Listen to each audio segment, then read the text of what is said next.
میں ذمہ داری سے بات کر رہا ہوں. سرکار نے تمام کی نوکریاں، ڈیوٹیاں، کاروبار چھڑوا کر اللہ کے رسول صلی اللہ تعالی علیہ وسلم نے انہیں مسجد میں نہیں بٹھوایا کہ آ جاؤ تسبیحات پڑھو اور یہاں بیٹھو اور تلاوتیں کرو اور فقط نفل پڑھو.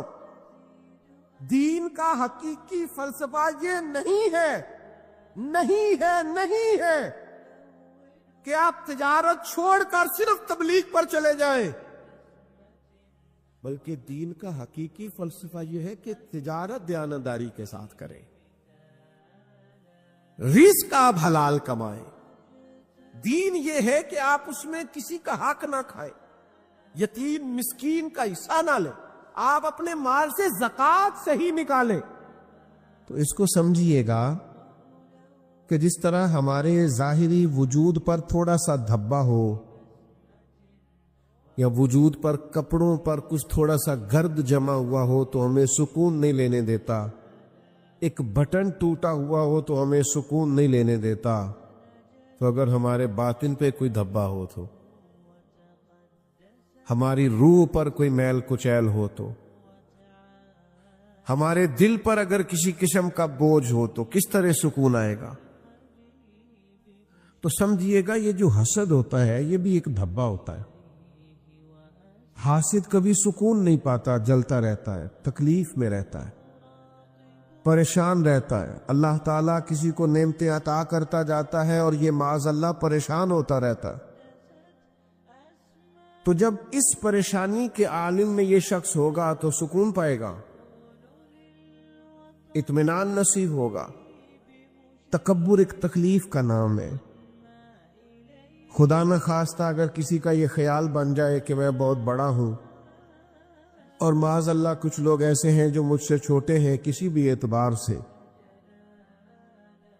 تب یہ چیز اسے پریشان کر دے گی. ہر وقت پروٹوکول ڈھونڈے گا، اس کا دل کرے گا لوگ مجھے سلام کریں، میرے آنے پر کھڑے ہو جائیں، میرا اعزاز کریں، مجھے جلدی سے رستہ دے دیں. ایک یہ کہ آپ کسی کا احترام کرتے ہیں، اس کے لیے کھڑے ہو جاتے ہیں، بات الگ ہے. لیکن ایک یہ کہ کسی کے دل میں خواہش کہ میں بڑا ہوں، تو اس کے لیے تو حضور علیہ السلام نے فرمایا جو خواہش کرے کہ لوگ میرے آنے پہ کھڑے ہوں وہ تو جہنمی ہے، یہ تو دوزخیوں والی خواہش ہے اس کی. تو یہ سارے بوجھ ہے. تکبر دل کا بوجھ بن جاتا ہے، حسد دل کا بوجھ بن جاتا ہے، بغض، عداوت، جھوٹ، بدی، بددیانتی، لوٹ مار، حرام مال، یہ ساری چیزیں باطن کا بوجھ بن جاتی ہے. کائنات کا رب فرماتا ہے میں نے تمہیں وہ محبوب دیے ہیں جو تم پر میری آیتیں پڑھیں گے اور تمہیں پاک فرما دیں گے، تمہارا تزکیہ کر دیں گے، تمہارے باطن کے وہ بوجھ اتار دیں، تمہیں تزکیہ نفس نصیب ہوگا. رسول کائنات صلی اللہ تعالی علیہ وسلم نے لوگوں کے یہ بوجھ اتار ڈالے.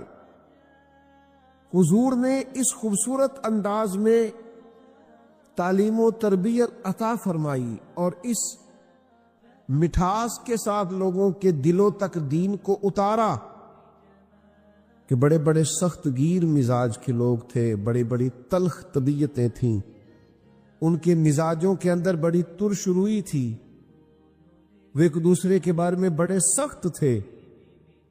لیکن جب کریم نے تزکیہ فرمایا ہے تو اللہ نے انہیں ٹھنڈک عطا فرما دی. آج بھی بہت سارے لوگ ہیں جن کے نفس کو تسکین ملتی ہے معاذ اللہ بڑا کہلا کر، کچھ لوگوں کو چھوٹا سمجھ کر خود سے بول رہے ہوتے ہیں فلاں میرا ملازم ہے، اتنے میں نے نوکر رکھے ہوئے. اور میں اکثر احباب سے کہتا ہوں جس بیچارے کے پاس ڈرائیور کو دینے کی تنخواہ آ جاتی ہے نا، پھر وہ اس طرح کرتا ہے کہ اس کو پابند کرتا ہے کہ گاڑی کا دروازہ بھی تو نہیں کھولنا اور بند بھی تو نہیں کرنا ہے. حالانکہ یہ بلا وجہ آپ پریشان ہیں، آپ آرام سے خود بھی دروازہ کھول سکتے ہیں، بند بھی کر سکتے ہیں، لیکن آپ الجھاؤ کا شکار ہو گئے، آپ احساس کمزوری کا شکار ہو گئے. آپ کس لیول اور کس ماحول میں جا کے عزت تلاش کر رہے ہیں؟ یہ تو مومن کی شان نہیں ہے. تو اپنے آپ کو بڑا جاننا اور کسی تکبر کا شکار ہونا اور یہ آج کل بات عام ہو گئی ہے، ہر ایک نے اپنی کوئی نہ کوئی شان بنا لی ہے۔ میں چونکہ یہ منصب رکھتا ہوں لہذا میری یہ عظمت ہے۔ بھئی کوئی آپ کو اکرام دے بات الگ ہے، پر آپ کی شان تو یہ ہونی چاہیے کہ وَعِبَادُ الرَّحْمَٰنِ الَّذِينَ يَمْشُونَ عَلَى الْأَرْضِ هَوْنًا، رحمان کے بندے تو زمین پر آہستگی سے چلتے ہیں، عاجزی سے چلتے ہیں، ان کے مزاج میں ٹھہراؤ ہوتا ہے، بردباری ہوتی، کسی قسم کے چھچھورے پن سے، کسی قسم کے تکلف سے، کسی قسم کی بناوٹ سے وہ ہمیشہ آزاد ہوتے، ان کی طبیعتوں میں معنی خیز قسم کا ٹھہراؤ ہوتا، اطمینان انہیں نصیب ہوتا ہے۔ حضرت ابو ذر غفاری رضی اللہ تعالیٰ عنہ صحابی رسول ہے، اور بڑے جلیل القدر صحابی اور بڑے فقیر منج صحابی ہے، اور فقر ابو ذر دنیا کے اندر ضرب المثل ہے۔ ایک بڑی عجیب صورتحال ایک شخص نے دیکھی، اس نے دیکھا کہ حضرت ابو ذر غفاری رضی اللہ تعالیٰ عنہ اپنے گھر سے نکلے تو جس طرح کا لباس جناب ابو ذر غفاری نے پہن رکھا ہے بالکل اسی طرح کا لباس ان کے غلام نے بھی پہنا ہوا ہے۔ آپ کی توجہ ہے میری بات پر؟ نوجوان زیادہ غور کرے ذرا اس پر، یعنی بالکل یہ بڑا بے موسمہ سا پھل تھا اس زمانے میں کہ جب غلام کو یہ اجازت ہی نہیں ہوتی تھی کہ وہ اپنی مرضی سے کوئی جانور دھوپ سے کھول کے چھاؤں میں باندھ دے، کہتے تھے تو اتنا سمجھدار ہو گیا کہ بغیر اجازت یہ کام کرے گا۔ تو جس طرح کا لباس آقا نے پہنا اسی طرح کا غلام آج جو بڑا اچھا بھاشن دیتے ہیں نا غریبوں کے حقوق پر، کبھی ان کے کپڑے بھی دیکھنا، ان کے ملازم کے کپڑے بھی دیکھنا، ان کے جو قریب رہنے والے ان کے خدام ہیں ان کا لباس بھی دیکھنا۔ چلے میں چھوٹا آدمی ہوں، کوئی بڑی بات کروں گا تو اچھی نہیں لگے گی، وزیروں کی کیا بات کرنی ہے، یہاں تو پیروں کا حال بڑا انفرادی ہے، ذرا ان کا رنگ بھی دیکھیں اور ان کے خدام کا رنگ بھی دیکھیں۔ ہم کو تو میسر نہیں مٹی کا دیا بھی، اور گھر پیر کا بجلی کے چراغوں سے ہے روشن۔ وہ وہاں بڑا معاملہ بڑا عجیب ہے، خدا بندہ یہ تیرے سادہ دل بندے کدھر جائیں کہ درویشی بھی عیاری ہے، شہنشاہی بھی عیاری، اللہ ماشاءاللہ۔ تو وہاں خدام کے کپڑے ایک جیسے نہیں ہوتے، ان کا وہ جو شانہ آنا جانا ہے اور اٹھنا بیٹھنا ہے وہ بڑا انفرادی ہو جاتا ہے۔ تو کیفیت بڑی انوکھی ہے، جس طرح کا لباس سیدنا ابو ذر غفاری رضی اللہ تعالیٰ عنہ نے پہن رکھا ہے بالکل اسی طرح کا لباس ان کے غلام نے پہنا ہوا ہے۔ تو ظاہر ہے کہ عرب کے اندر یہ بڑا ایک انفرادی کام تھا اور بے موسم پھل تھا۔ تو آگے بڑھ کے لوگوں نے پوچھا جناب مسئلہ سمجھ میں نہیں آیا، بالکل اسی قیمت کا اسی طرح کا لباس آپ کا اور اسی طرح کے آپ کے غلام کا، ماجرا کیا ہے؟ تو جناب ابو ذر غفاری نے ٹھنڈی آہ بھری اور پھر کہنے لگے میری بات نہیں، یہ مدینے والے محبوب کی بات ہے۔ یہ وہ کمال ہے جو اس محبوب نے دیا ہے کہ یتلو علیکم آیاتنا ویزکیکم، وہ جو تزکیہ نفس کی خوبصورت وادی سے ہمیں گزارا ہے، یہ اس کا ثمرہ ہے، یہ اس کا پھل ہے، یہ اس کا نتیجہ ہے۔ حضرت ابو ذر غفاری رضی اللہ تعالیٰ عنہ پھر خود ہی فرمانے لگے میں نے ایک دفعہ نا کسی غلام کو کسی بات پہ آڑ دلا دی تھی، کوئی سخت جملہ بول دیا تھا، فرماتے محبوب نے مجھے تنبیہ فرمائی اور ذرا سننا بات کو، حضور فرمانے لگے ابو ذر یہ تمہارے غلام تمہارے بھائی ہے، یہ تمہارے غلام تمہارے، ذرا بولیے گا تمہارے غلام تمہارے کون جی؟ غلام تمہارے، یہ درجہ دے کے دیکھے نا، یہ حضور نے دیا ہے، فرمایا یہ تمہارے غلام تمہارے بھائی ہیں، جس طرح کا خود کھانا اسی طرح کا انہیں بھی کھلانا، اور جس طرح کا خود پہننا اس طرح کا انہیں بھی پہنانا، اور ان کی طاقت سے زیادہ ان پر بوجھ نہ ڈالنا، اور اگر کبھی طاقت سے زیادہ ان پر بوجھ ڈالو تو پھر کام میں ان کی مدد بھی کرنا۔ حضرت ابو ذر غفاری فرماتے بس وہ دن اور آج کا دن حضور سے سنا ہے نا کہ جس طرح کا خود پہنا انہیں بھی پہنانا ہے، تو فرمایا بس پھر طے کر لیا ہے جس طرح کا خود پہنتے انہیں بھی پہنا دیتے ہیں۔ میرے عزیز، یہ جو آج مزاج ہے ہماری طبیعت میں، بوجھ ہے یہ چیز کہ ہم کچھ لوگوں سے اپنے آپ کو بڑا جاننے لگے۔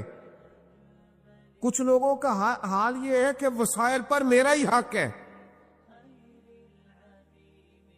اور مختلف قسم کی لوٹ گھسوٹ، ظلم، جبر، زیادتی، اور کسی سے چھین کر اپنا گھر بسانے کی کوشش۔ یہ تو بہت بڑی بزدلی ہے، یہ تو بہت بڑی ناکامی ہے، یہ ظلم تو اتنی بڑی زیادتی ہے کہ یہ آپ کو کسی صورت سکون نہیں لینے دے۔ آپ ہمیشہ بے چین، بے قرار، الجھے ہوئے، مضطرب اور وسوسوں کے غلبے میں ہر وقت دبے نظر آئیں۔ میرے بھائیوں، یاد رکھیے گا اور سمجھیے گا، حضور علیہ الصلوۃ والسلام نے ہر قسم کے تکبر نکال دینے سے، ہر قسم کی عداوتیں اپنے دلوں سے دور کرنے کا ہمیں حکم ارشاد فرمایا۔ یہ کر دینا بندہ ذرا ہلکا پھلکا سا ہو جاتا ہے، وہ عاجزی میں رہے تو ذرا تھوڑا سا نارمل زندگی بڑی خوبصورت۔ یہ پروٹوکول والی زندگی بڑی خطرناک ہوتی ہے، لیکن اس کا پتہ اس وقت چلتا ہے جب پروٹوکول ملنا شروع ہو جاتا ہے۔ اس سے پہلے چاہت ہوتی ہے، پھر تو بندے کو جب ملنے لگتا ہے تو اسے احساس ہوتا ہے کہ میری تو ذاتی زندگی کوئی نہیں رہی، میں تو نجی طور پر کوئی کام کرنے کے قابل ہی نہیں رہا، میں تو وہ کچھ کر ہی نہیں سکتا جو مجھے کرنا چاہیے تھا، الا ماشاء۔ وہ مشکل میں محسوس کرتا ہے، تو عاجزی سے رہنا، اپنے مزاج کو ہلکا پھلکا رکھنا، تکبر سے، انانیت سے، جھوٹ سے، بدی سے، بلا وجہ کسی پر زیادتی کرنے سے بچنا، اور عام لوگوں کے ساتھ حسن سلوک کرنا، اس سے انسان کی پاکیزہ فطرت کا پتہ چلتا ہے۔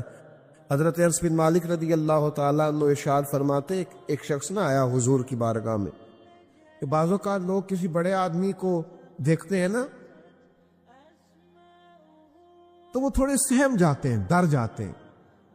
وہ میرے ساتھ بھی کئی دفعہ ایسا ہوتا ہے، بہت سارے لوگوں نے کیمروں میں دیکھا ہوتا ہے نا، تو وہ اچانک سے کہیں ملاقات ہو جائے تو بعض دوست جو ہوتے ہیں وہ جملے ٹوٹنے لگتے ہیں، تو انہیں کہنا پڑتا ہے کہ جناب آپ غلط فہمی کا شکار نہ ہو، ہم بڑے چھوٹے آدمی ہیں، آپ مہربانی فرمائیں، آپ ایزی رہیں، نارمل رہیں۔ تو لوگ بعض اوقات کسی کو دیکھتے ہیں تو اپنے اوپر کنٹرول نہیں رکھ پاتے، مشکل ہوتی۔ حضرت انس بن مالک رضی اللہ تعالیٰ عنہ ارشاد فرماتے ہیں، یہ بخاری میں موجود ہے اور دیگر کتب احادیث اور کتب سیرت میں بھی موجود ہے، اور مختلف الفاظ کے ساتھ روایت موجود ہے۔ آپ فرماتے ہیں کہ وہ شخص آئے کسی ملک سے اور حضور علیہ الصلوۃ والسلام کی بارگاہ میں حاضر ہوئے، تو ظاہر ہے نبی پاک علیہ السلام کی خدمت میں صحابہ سراپا ادب بن کے بیٹھتے تھے، تو انہوں نے وہ کیفیت دیکھی نا نبی کریم کی، اور صحابہ کے ادب کی، احترام کی، اور پھر اللہ تعالیٰ نے جو محبوب کو رعب عطا فرمایا ہے، اس رعب کو ملاحظہ کیا، تو فرماتے ہیں اس شخص نے، جو آئے تھے، انہوں نے کانپنا شروع کر دیا، ان کے وجود پر راشا طاری ہو گیا، وہ ایک عجیب سے خوف میں مبتلا ہو گئے۔ اب ذرا انداز دیکھیے گا، وہ خوف میں مبتلا ہوئے تو محبوب پاک علیہ السلام نے تھپکی دی، حضور فرمانے لگے ڈرتے کیوں ہو؟ تو انہوں نے عرض کی کہ میں مدینے کی حکومت کے سربراہ کی خدمت میں آیا ہوں، تو مجھے ڈر لگ رہا ہے کوئی بات نہ ایسی ہو جائے جس سے آپ ناراض ہو جائیں۔ دیکھیے گا بات کہاں کی تھی، چلی کہاں گئی۔ حضور علیہ السلام کی آنکھوں میں تو آنسو آ گئے، اور کریم فرمانے لگے نہیں، آپ کسی بادشاہ کے پاس نہیں آئے، آپ تو اس بیٹے کے پاس آئے ہیں جس کی ماں گوشت کے خشک ٹکڑے کھا کے بھی گزارا کر لیتے، میں تو غریب ماں کا بیٹا، آپ تو اس بیٹے کے پاس آئے جس کی ماں گوشت کے خشک ٹکڑے کھا کے بھی اپنا اور اپنے گھر کا وقت گزار لیتی تھی۔ میرے عزیزو، یہ معیار، یہ رویہ، یہ نارمل زندگی جو حضور علیہ السلام نے ہمیں دی ہے، یہ تزکیہ کے بعد انسان کو حاصل ہوتی ہے کہ اپنے باطن سے سارے بوجھ اتار ڈالے۔ لیکن ہم جب تک لوگوں کے پاس کچھ نہیں ہوتا اتنی دیر تک تو وہ بڑے دعوے کر رہے ہوتے ہیں کہ میں فلاں کے لیے یہ کر دوں گا اور میں فلاں کے لیے یہ کر دوں گا اور مجھے اگر اللہ نے موقع دیا تو میں یہ کر دوں گا، اور جب انہیں موقع مل جائے پھر سب سے زیادہ مجبوریاں بھی وہی سناتے نظر آتے ہیں، سب سے زیادہ پھر فلسفہ بھی وہی بیان کرتے ہو۔ میاں تو اتنے دعوے، میں ایک دفعہ نے کہ جلسے سے لوٹ رہا تھا تو الیکشن کے ایام تھے، تو میرا ایک دوست اکثر تنقید کرتا ہے کہ مولوی ساری رات مائک چلائے رکھتے ہیں، تو وہ جلسے میں تھا، سیاسی جلسے میں، اور رات کے 2-2:30 بج رہے تھے، تو میں نے اس کی طرف دیکھ کے کہا، میں نے کہا سپیکر چلا رہا ہے کہ بغیر سپیکر کے جلسہ ہو رہا ہے؟ وہ کہنے لگا نہیں آپ ٹھیک ہے، ہمیں بھی جلانا پڑ گیا ہے۔